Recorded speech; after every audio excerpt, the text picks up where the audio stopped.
হিম হরা। জাকির আস্তাবলের সামনে স্থির হয়ে দাঁড়িয়ে আছে। ভয়ে তার হাত পা ঠান্ডা হয়ে গেছে। গভীর রাতে বড় বড় মাল বোঝাই লরি চলে যাওয়ার শব্দ ভেসে আসছে দূর থেকে।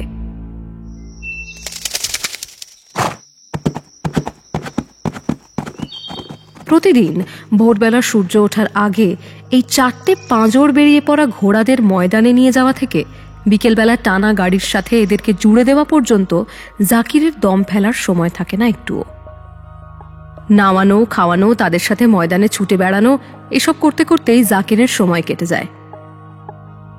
তার আব্বাজান সারা সন্ধে ঘুরে ঘুরে বিদেশি টুরিস্টদের সেই ঘোড়ায় টানা গাড়ি করে কলকাতা শহর দেখিয়ে বেড়ায়। মাঝরাতে একবার করে আস্তাবলে এসে জাকির দেখে যায় সব ঠিক আছে কিনা। ব্যবসার হাল আগের মতো আর ভালো নেই। চারিদিকের প্যাচপ্যাচে গরমে সবাই এসি গাড়ি করেই ঘুরে বেড়ায় এখন। ঘোড়াদের প্রতিদিন পেট ভরে তাই দানা পানি দেওয়া হয় না। 6 বছর আগেও আস্তাবলে মোট 11খানা ঘোড়া ছিল। না খেতে পেয়ে পেয়ে একে একে বাকিগুলো অপুষ্টি রোগে মরেছে। রয়েছে বাকি 4। কিন্তু আজ জাকির চমকে গেল।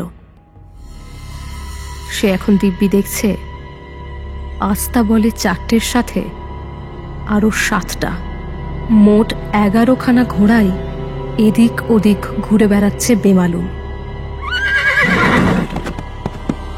কে বলবে তারা অপুষ্টি রোগে আক্রান্ত? তাদের চামড়া সব চকচকে, পেশিগুলো থেকে তেল ঠিকরে বেরোচ্ছে, লেজগুলো যেন ঘন আর মোলায়েম।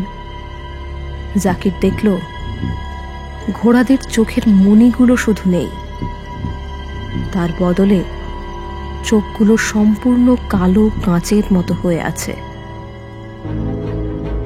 ধীরে ধীরে তাদের চামড়াগুলো গা থেকে খুলে খুলে ঘোড়াগুলোর রক্ত মাংস বাইরে বেরিয়ে আসতে লাগলো। এবার জাকির ভয়ে একটা আর্তচিৎকার করতে যাবে, কিন্তু তার আগেই চারপাশটা চুপ করে একটা নিকষ কালো অন্ধকারে ঢেকে গেল। পরদিন জাকিরের আব্বাজান ভোরবেলা এসে দেখল আস্তাবলের চারদিকে 4টি দুস্থ ঘোড়া মরে পড়ে আছে, আর জাকির কোথাও নেই। শুনলেন হার হিম